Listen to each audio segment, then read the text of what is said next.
Bulletin का बाकायदा आगाज करेंगे। दुनिया का आलूदा तरीन शहर लाहौर। बागों के शहर में आलूदगी की इंतहा हो चुकी है। फिजाई आलूदगी, लाहौर दुनिया भर में आलूदा तरीन शहर बन गया है। आलूदा तरीन शहरों में लाहौर दुनिया भर में पहले नंबर पर आ गया है। शहर में आलूदगी की शरह 513 रिकॉर्ड की गई है। फिदा हुसैन रोड पर आलूदगी की शरह 583, कोट लखपत में 566 रिकॉर्ड की गई है। जौहर टाउन में आलूदगी की शरह की बात करें तो 527 पर जा पहुंची है, जबकि वीनस सोसाइटी में 580 रिकॉर्ड की गई है। इंतजामिया की नाकिस पॉलिसियों से फिजाई आलूदगी में इजाफा होने लगा है। धुआं छोड़ती फैक्ट्रियों से फिजाई आलूदगी खतरनाक हद तक बढ़ गई है। मजीद स्मोक की क्या सूरत हाल है शहर भर में, जान लेते हैं फरीहा बतूल से। फरीहा, बताइए।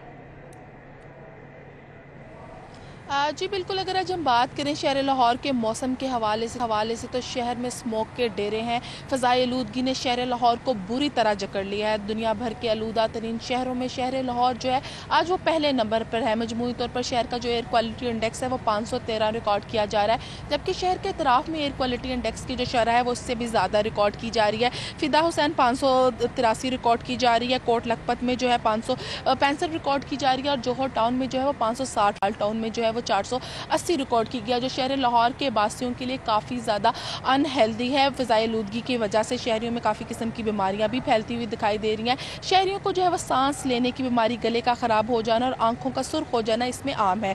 माहिरीन ने भी जो है वो शहरियों की जो है वो शहरियों के लिए ख़तरे की घंटी बजा दी है। उनका कहना है कि शहरियों को एहतियाती तदाबीर पर अमल करना होगा, गैर ज़रूरी तौर पर अपने घरों से नहीं निकलना और फ़ज़ाई आलूदगी जैसे मसले से बचने के लिए मास्क के इस्तेमाल को यकीनी बनाना है। आउटडोर जो एक्सरसाइज है उनको भी अवॉइड करना है और विंडोज़ को बंद रखना है ताकि उससे स्मोक जो है घरों में दाखिल ना हो सके। हुकूमत की जानिब से, इंतजामिया की जानिब से फ़ज़ाई आलूदगी की रोकथाम के लिए कोई भी जो है बर वक्त जो है इसके लिए कोशिश नहीं की गई, जिसकी वजह से फ़ज़ाई आलूदगी शहर में ख़तरनाक हद तक बढ़ चुकी है। धुआं छोड़ती गाड़ियाँ जो हैं और फैक्ट्रियों के धुएँ से फ़ज़ा जो है वो काफ़ी ज़्यादा आलूदा हो चुकी है, जिससे शहर लाहौर के बासियों का शहर लाहौर की फ़ज़ा में सांस लेना भी दुश्वार हो चुका है। इससे बचने के लिए शहरियों को मास्क का इस्तेमाल करना होगा। अगर मौसम की सूरत हाल के हवाले से भी आगाह करें तो वैसे तो शहर का इस वक्त जो दर्जा है वो 23 डिग्री सेंटीग्रेड रिकॉर्ड किया जा रहा है, जबकि हवा की नमी में जो तनासुब पाया जा रहा है वो 47% रिकॉर्ड किया जा रहा है। शहर लाहौर में बारिश के भी काफ़ी ज़्यादा कम चांसेस हैं, सिर्फ 10% इम्कानात बताए जा रहे हैं। अलबत्ता अगर बारिश हो जाती है तो फ़िज़ा जो है वो किसी हद तक साफ़ हो सकती है, लेकिन हुकूमत की जानिब से कोई इसके लिए एहतियात नहीं बरती गई। इसीलिए शहरियों को अपनी मदद आपके तहत अपनी जो है प्रोटेक्शन खुद करनी होगी, एहतियाती तदाबीर पर अमल करना होगा और फ़ज़ाई आलूदगी जैसे मसलों से बचना होगा। जी बिल्कुल, शहरियों को खुद अपने लिए एहतियाती तदाबीर हैं जो कि अपनानी चाहिए। फरिया, हमारे साथ ही रहिएगा। जिले इंतजामिया, ट्रांसपोर्ट, महकमा माहौलियात की ये नाअहली है कि शहर में आलूदगी से स्मॉग की शरह दिन ब दिन बढ़ती ही चली जा रही है। धुआं छोड़ने वाली गाड़ियों, सनतों को खुली छुट्टी मिल गई है, जबकि लाहौर दुनिया के आलूदा तरीन शहरों की फहरिस्त में नंबर 1 पर है। शहर में बढ़ती हुई स्मोक ने शहरियों की जिंदगियां दाव पर लगा कर रख दी हैं। जिला इंतजामिया इंसदाद स्मोक के लिए फर्जी कार्रवाइयों तक महदूद है। इस बारे में तफसीलात जान लेते हैं। राव दिलशाद हुसैन हमारे साथ मौजूद है। राव दिलशाद, बताइएगा, शहर भर में इस वक्त ये सूरत हाल है, इंतजामिया और ट्रांसपोर्ट की जो इंतजामिया है वो क्या कर रही है? बिल्कुल जी, लाहौर आज भी दुनिया का आलूदा तरीन शहर है। आपको ये बताएं कि ज़िला इंतजामिया और महकमा माहौलियात की टीमें जो दिन रात फ़ोटो सेशन कराने में मसरूफ़ हैं और फर्जी कार्रवाइयाँ कर रही हैं। इन टीमों की कारकर्दगी का पोल भी आज का जो इंडेक्स है उसने खोल दिया, क्योंकि आज भी लाहौर आलूदा तरीन शहरों में शामिल है। ज़िला इंतजामिया के जो टास्क थे, जो अफसरान को दिए गए, असिस्टेंट कमिश्नर्स को ख़ास तौर पर, वो अहदाफ भी पूरे नहीं किए गए। आज भी स्पेशल ब्रांच की जानिब से मुख्तलिफ इलाकों में जो फैक्ट्रियाँ धुआं छोड़ रही हैं उनके हवाले से निशानदेही तो कर दी गई, लेकिन इनके खिलाफ कोई कार्रवाई अमल में नहीं लाई जा रही। पंजाब ट्रांसपोर्ट कंपनी के एहलकार मुख्तलिफ जगहों पर नाका लगाकर ज़रूर बैठते हैं, लेकिन जो धुआं छोड़ने वाली गाड़ियां हैं इनके खिलाफ कोई कार्रवाई अमल में नहीं लाई जा रही। इसी तरह से दीगर इलाकों में भी सूरत हाल इससे मुख्तलिफ नहीं है। सरकारी इदारे सिर्फ फर्जी और कागजी कार्रवाइयों तक महदूद हैं। जी। शुक्रिया, आपने हमें अपडेट किया। फरिया भी हमें अपडेट कर रही थी। बहुत शुक्रिया। तो स्मोक के तदारुक के लिए हुकूमत आलमी बैंक के अहदाफ में भी नाकाम है। आलमी बैंक से 44 अरब का कर्ज मंजूर कराया, अमल कुछ ना किया। कर्ज से शुरू होने वाला ग्रीन डेवलपमेंट प्रोग्राम भी अधूरे का अधूरा है। आलमी बैंक प्रोग्राम में ताखीर पर तहफ़्फ़ुज़ात का इजहार भी किया जा चुका है। आलमी बैंक ने 5 मुख्तलिफ टारगेट हुकूमत को दिए थे, जिस पर पंजाब हुकूमत ने स्मोक पॉलिसी मुकम्मल की, लेकिन अमल दरामद में अभी भी नाकाम है। महकमा माहौलियात में मुख्तलिफ एजेंसीज के क़याम का हदफ मुकम्मल नहीं हो सका है। अली रामे हमारे साथ है, उनका रुख करेंगे, तफसीलात उनसे जानेंगे। जी अली रामे।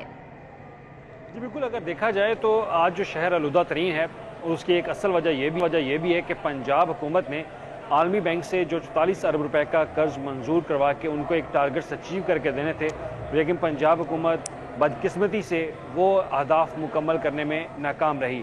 अब इसमें मुख्तलिफ टारगेट्स दिए गए थे आलमी बैंक की तरफ से कि अगर पंजाब हुकूमत ये अहदाफ हासिल करती है तो इससे माहौलियाती आलूदगी और स्मोक का तदारुक हो सकेगा।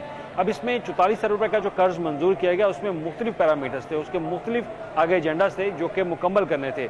अब इसमें सबसे पहले तो पंजाब हुकूमत ने अपनी स्मोक पॉलिसी बनाई, लेकिन पॉलिसी बनाने के बावजूद उस पर अमल दरामद जो है वो यकीनी नहीं बनाया गया, और इसी वजह से आज लाहौर दुनिया का सबसे आलूदा तरीन शहर है। और इसमें साथ ही स्मोक के तदारुक के लिए एयर मॉनिटरिंग सिस्टम और वाटर क्वालिटी सिस्टम की जो मशीनें तनसीब की जानी थी वो भी अभी तक पंजाब हुकूमत नहीं कर सकी, और इसके लिए कहा यह जा रहा है कि आइंदा माली साल 2022 जो 23 होगा उसमें मार्च तक ये काम मुकम्मल होगा, लेकिन तब तक स्मोक तो गुजर चुकी होगी।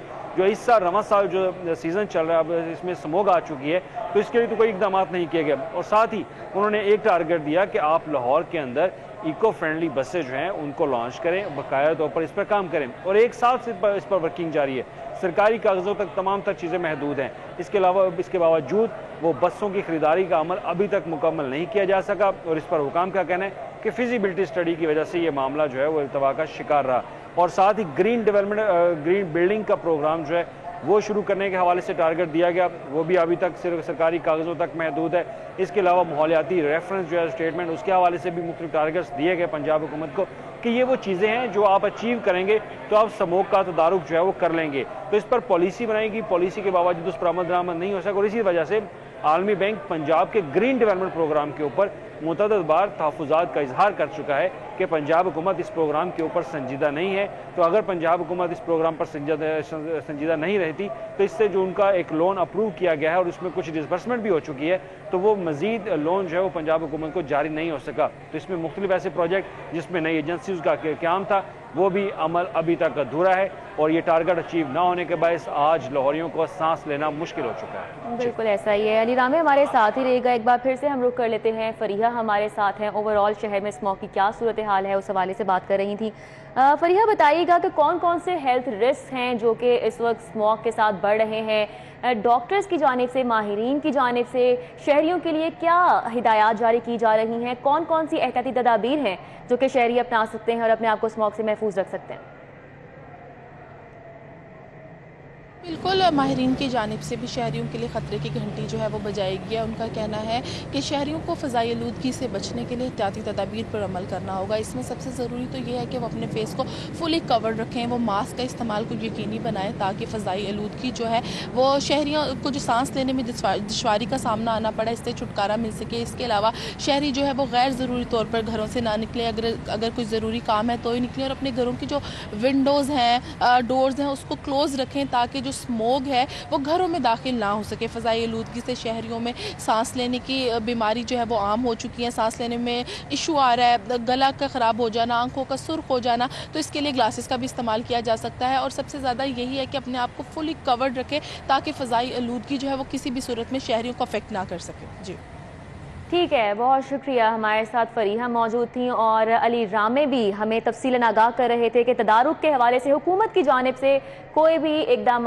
नहीं किए जा रहे हैं, और जो हुकूमत है उसकी जो सारी पॉलिसीज़ हैं वो नाकाम नज़र आ रही हैं। स्मोक तदारुक के हुकूमत मौसर इकदाम करने में नाकाम नज़र आ रही है। स्मोक की बढ़ती सूरत हाल पर साबिक सूबाई वज़ीर सेहत ख्वाजा इमरान नज़ीर की पंजाब हुकूमत पर तनकीद। बोले कि स्मोक के बायस लाहौर का हर शहरी बीमार है।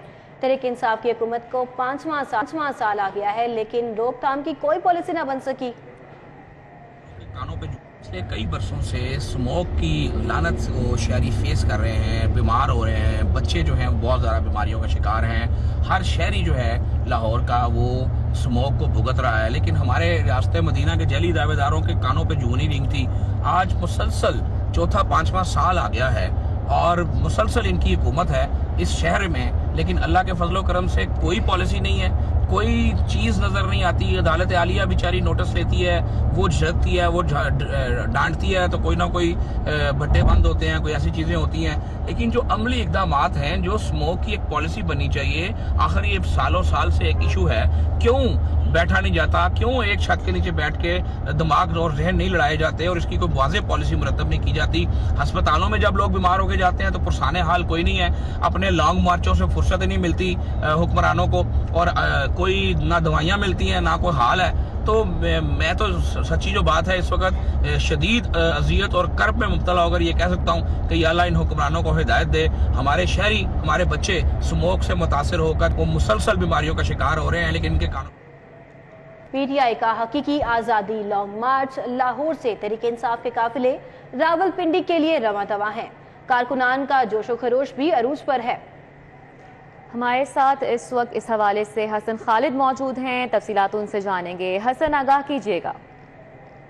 पाकिस्तान तहरीक इंसाफ आज रावलपिंडी में अपना सियासी पावर शो करने जा रही है और इसी हवाले से मुल्क भर की तरह लाहौर से भी पीटीआई के काफिले जो हैं वो रावलपिंडी के लिए रवाना होना शुरू हो गए हैं। और मैं इस वक्त मौजूद हूँ मोटरवे रावी टोल प्लाजा पर, जहाँ पर इस वक्त जो पाकिस्तान तहरीक इंसाफ के काफिले हैं वो मुख्तलिफ सूरतों में, टोलियों में रावलपिंडी के लिए रवाना हो रहे हैं और अपने कायद से इजहार यकजहती के लिए उस जलसे में भरपूर शिरकत करने के लिए इंतहाई पुरजोश भी दिखाई दे रहे हैं। और यहाँ पर रावी टोल प्लाजा पर पाकिस्तान तहरीक इंसाफ के कारकुनों की जानिब से अपने शुरका के लिए जो है वो पानी भी तकसीम किया जा रहा है, ताकि जो लोग यहाँ से रवाना हो रहे हैं उनकी गाड़ियों को पानी फ्राहम किया जा रहा है। और साथ ही साथ में इंतहाई जो है वो जोश व खरोश का मुजाहिरा भी देखने में आ रहा है। पाकिस्तान तहरीक इंसाफ की जो मरकज़ी क़यादत है लाहौर की, वो अब से कुछ देर बाद वो भी लाहौर से रवाना होगी रावलपिंडी के लिए। और अगर बात करूँ पाकिस्तान तहरीक इंसाफ के चेयरमैन इमरान खान की, तो उनके बारे में बताया जा रहा है कि पाकिस्तान तहरीक इंसाफ के चेयरमैन जो है वो दोपहर 2 बजे के बाद जो है वो जमान पार्क से रावलपिंडी के लिए रवाना होंगे। और रावलपिंडी में जो है वो पंडाल सज चुका है, स्टेज सज चुका है और इसके अलावा जलसा गाह की तैयारियां जो हैं वो भी अपने आखिरी मराहल तक जो है वो पहुंच चुकी हैं। आज पाकिस्तान तहरीक इंसाफ के चेयरमैन इमरान खान इस जलसा गाह में क्या ऐलान किया? हसन, आपने हमें अपडेट किया। एम्प्लॉयज़ कोटे पर प्लॉट्स के मुंतज़िर एलडीए मुलाजमीन के लिए अच्छी खबर यह है कि मनसूख शुदा लिस्ट के तहत बैलेटिंग का मैकेनिज्म तैयार कर लिया गया है। इस मैकेनिज्म के हवाले से तफसीलात जान लेते हैं दुरे नयाब से। जी दुरे नयाब, बताइए। जी बिल्कुल, एलडीए मुलाजमीन का एम्प्लॉइज़ कोटों के तहत जितने उनके प्लॉटों के मामलात थे वो गुज़िश्ता कोई 12 साल से इल्तवा का शिकार है। और इसमें ज़्यादातर गरीब मुलाजमीन जो ज़्यादातर मुलाजमत से रिटायर हो चुके हैं और इसी इंतज़ार में बहुत सारे दुनिया से रुखसत हो चुके हैं, उनका भी मसला बरकरार था, लेकिन उनको सुनवाई नहीं हो रही थी और मुसलसल इस्तेहसाल का शिकार हो रहे थे। अब एलडी की गवर्निंग बॉडी जो कि 10 नवंबर को हुई थी, उसमें यह बाकायदा फैसला किया गया था और इसमें डीजीएलडी आमिर अहमद खान जो कि मौजूदा डीजीपी हैं, उन्होंने बहुत हद तक मजबूत दलाइल दे के अथॉरिटी को कायल किया था कि ये बैलेटिंग जो मनसूख कर दी गई थी अदालतों में इन्हीं मुलाजमीन के आपस में केसेस की वजह से, अब उसको बहाल किया जाए ताकि इनके जो प्लॉट हैं इनको दिया जाए। इसके बाद अगर ये हो जाता है तो 12 साल से मुंतज़िर ऐसे मुलाजमीन जो कि गरीब थे और जिनका हक था उनको प्लॉट मिल सके। ठीक है, तो नया बहुत शुक्रिया। न्यूज़ स्टूडियो से फिर वक्त इतना ही। आप देखते रहिए सिटी 42।